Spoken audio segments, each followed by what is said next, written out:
SMS ra usenda unyandikiye itangazo cyane polisi ikushaka ndabona ari iby'imishinga ariko wajyayo nkareba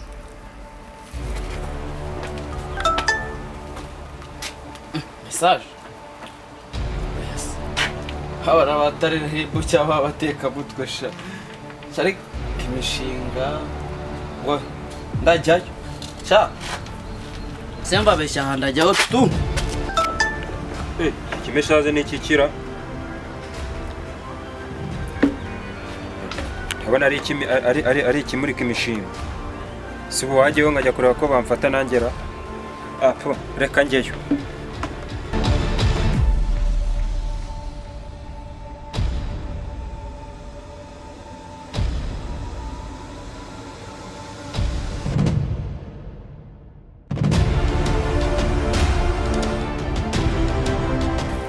mwiriwe shambo barire kabisa natinze kabisa mbo urumva ni pe hari utuntu nari nyirimo nyine nari gutegura ariko abantu bahageze reka dukore vuba vuba mbo kadukore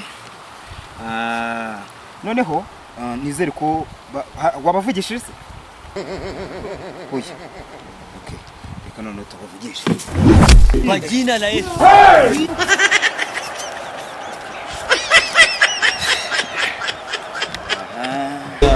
turashize noneho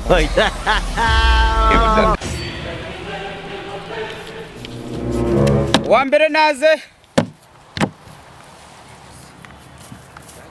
amakuru yawe muzehe meza mwana mwese uturutse hehe bakwita nde ufite imyaka ingahe myaka yego myaka ni nyinshi subiza batemaga amasaka wavutse batema amasaka yego ariko mvuye ndazi ni mu rugo naje ariko na uko hanyuma hano wabuze cy'abahari baje gukora ndabizi ni ibiki byakuzanye hano nta maguru yanzanye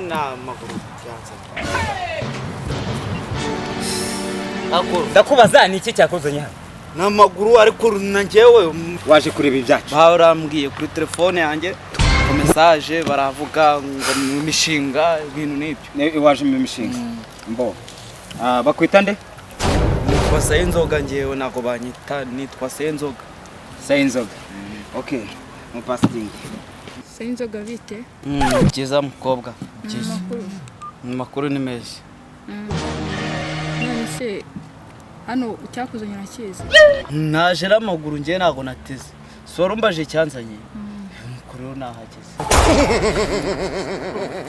Sayinzoga vuga umushinga wawe twumve ko hari icyo mushinga yego cyewe muntoye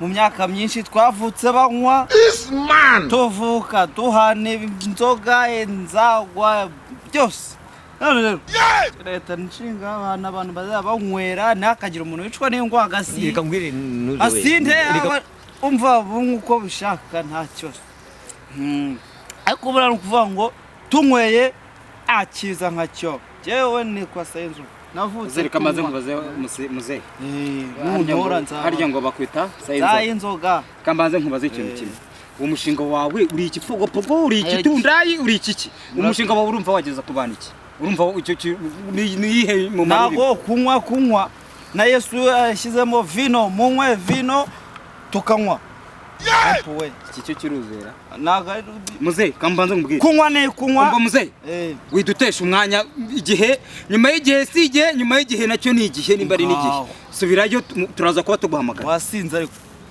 none kubera icyo utumva ko bagomba kunywa subirayo ndavuze ngo subirayo nasubira agenda hazo subirayo haze mugenzi wawe muramamaga gihe turaza kuba tuguhamagara mutanamamaga muze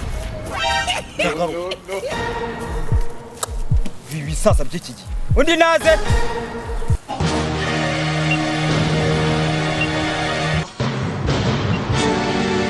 Mwiriwe twiriwe nyine nutureba se bakwita nabona ko mwiriwe banyita kazitunga jeje kagiki kazitunga jeje tunyarutse nizero kutameze nka mugenzi wawe uje kudutesha umutwe hano meze ukwanje Okay.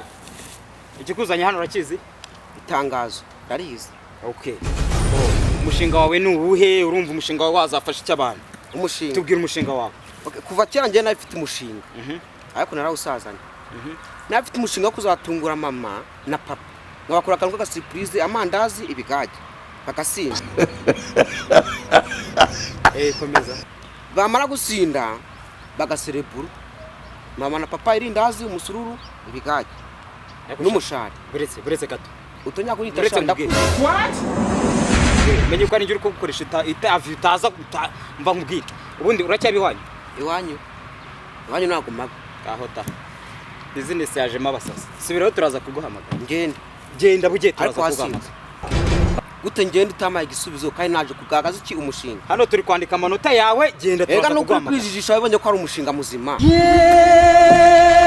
Genda turaza kuza kuguhamagara. Kumamagara. Turaza kuguhamagara. Telefone cyangwa akoresha umuntu. Abangaba bundi baturutse akosha bundi baturutse mu karere. Ubwo wasanga ari iwawe. Aha turashize noneho. Toka umushinga. Byo kwana wowe warapfuye hakaze.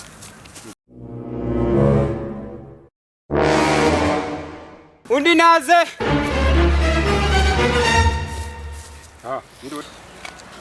Byari byiza cyane. Byari byiza cyane. Bakwitane. Birahindutse. Ibigiye guhindukira hano. Mbo none ariya wambwiye ko uturuka mu karere? Nuruka mu karere ka hano hirya. Hano hirya ka Rwanda gisi. Ubundi uroze. None uretse gato. Kuva ryari Rwanda gisi yahindutse akarere? Oh my god. Kamaze kugazisha. Undi bazi ikibazo cyabazanye hano cyangwa nabayede n'abafundi bapfuye kuza gutyo gusa. Cyane nanjye ndabona nazi ibyawe. Oya mbwira ibintu bari kuza bari gupfa gutura hangaye ibintu nta nubwo bazi ibyo babazanye. Ubundi ugeze ubaganirizaho. Oya ntabwo twigeze tuvugana baje ndavuga ngo ntabwo uraza. Itangazo mwatanze se bazi ikiri cyari bazanye? Bashyize uko babindi bansobanuriye. Mbo umva rero sha. Yego. Uri kunyumva? Subiza ibintu bizima, usubiza ibintu bipfe ngutoka gwa. Uranyumva neza? Ibintu bizima. Oh my god. Ni byiza cyane. Umva sha. Okay, mbwira umushinga wawe. Umushinga wanjye? Yego. Umushinga wanjye ni uwo kuzajya nkugurira ibiraha nkanakuzanira kuko uzaba wamaye akazi. Okay, subira genda turaza kukubahamagara. Umva mabusha.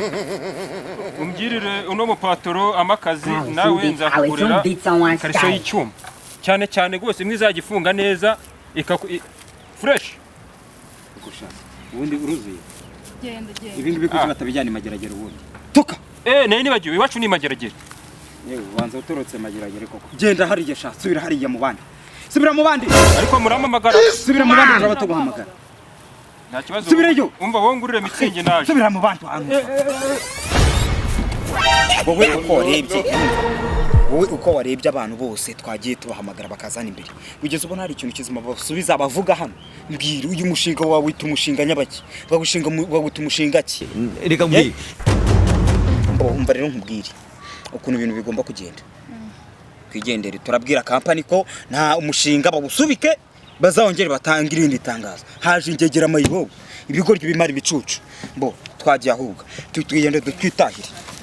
Uyu munsi. What?